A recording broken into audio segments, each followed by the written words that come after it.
Assalamualaikum warahmatullahi wabarakatuh. Bertemu lagi dengan Pak Dani di mata pelajaran Pendidikan Agama Islam. Minggu ini kita akan melanjutkan materi minggu kemarin. Masih ingat materi minggu kemarin kita membahas tentang apa? Iya, kita masih membahas di bab 1 ya nak ya. Namun yang part 2 yaitu kelanjutan dari materi yang kemarin. Yaitu membahas tentang lebih dekat dengan Allah Subhanahu wa taala yang sangat indah namanya. Nah, pada minggu ini kita akan membahas tentang hikmah-hikmah kita mengenal Allah Subhanahu wa taala. Di antaranya, orang yang beriman tentu merasa dekat dengan Allah Subhanahu wa taala. Oleh karena merasa dekat, dia berusaha untuk taat, menjalankan perintahnya dan menjauhi segala larangannya. Sungguh bahagia dan beruntung manusia yang bisa seperti ini. Jadi, orang yang beriman akan mendapatkan berbagai keuntungan antara lain sebagai berikut. Yang pertama, selalu mendapatkan pertolongan dari Allah Subhanahu wa taala.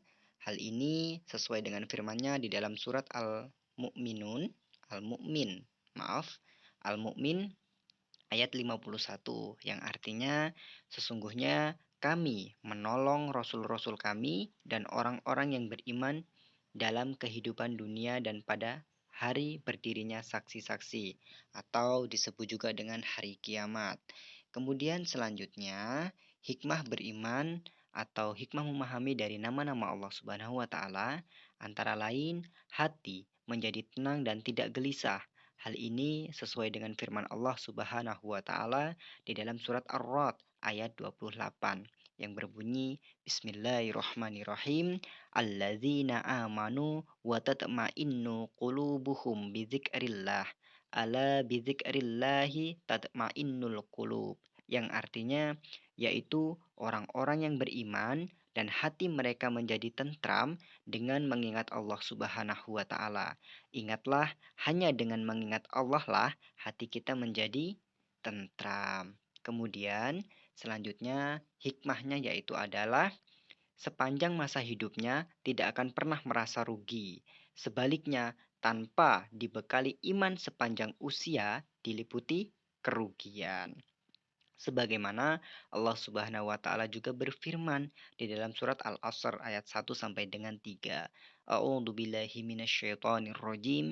Bismillahirrahmanirrahim. Wal asyri innal insana lafi khusri illal ladzina amanu wa amilus solihati wa tawasau bil haqqi wa tawasau bis sabri.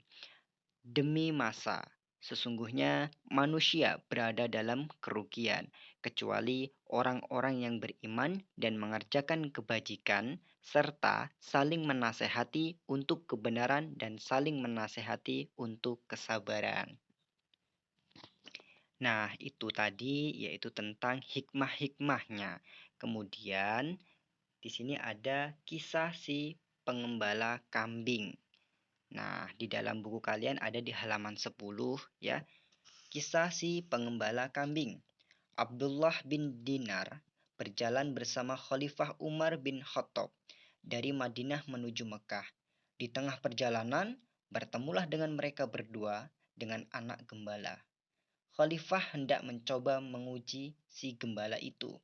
Wahai anak gembala, jualah kepadaku seekor anak kambing dari temanmu itu, ujar Amirul Mukminin.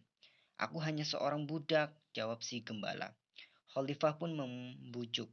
Kambing itu amat banyak. Apakah majikanmu tahu?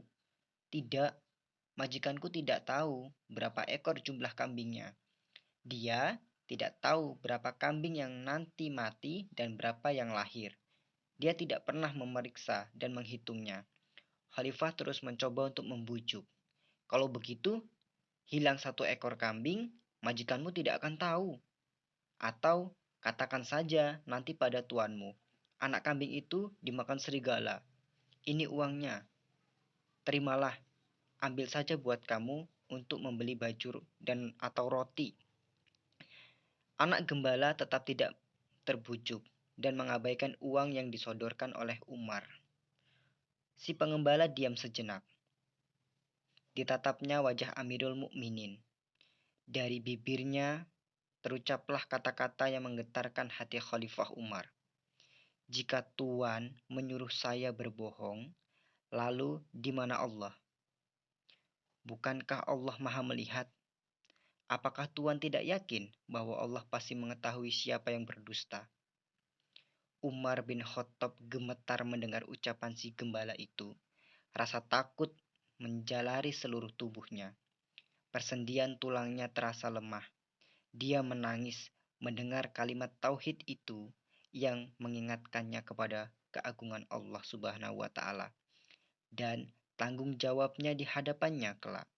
Lalu dibawanya anak gembala yang berstatus budak itu kepada tuannya. Khalifah menebusnya dan telah berkata kepadanya, "Telah kumerdekakan kamu, Nak." Nah, dari kisah si pengembala kambing itu, nanti kalian mencari kesimpulannya. Kesimpulannya apa dari kisah tersebut? Silakan dibaca kembali, ada di halaman 10. Setelah itu, ada tugas. Nah, tugasnya itu 1 sampai dengan 10, silakan kalian isi. Itu ada di halaman 14 di buku paket Pendidikan Agama Islam kelas 7 semester 1 ya, Nak ya. Ini nanti silakan kalian tulis soalnya kemudian langsung dengan jawabannya seperti biasa. Kemudian nanti difoto dan pengirimannya di classroom ya. Selamat mengerjakan. Bapak akhiri. Assalamualaikum warahmatullahi wabarakatuh.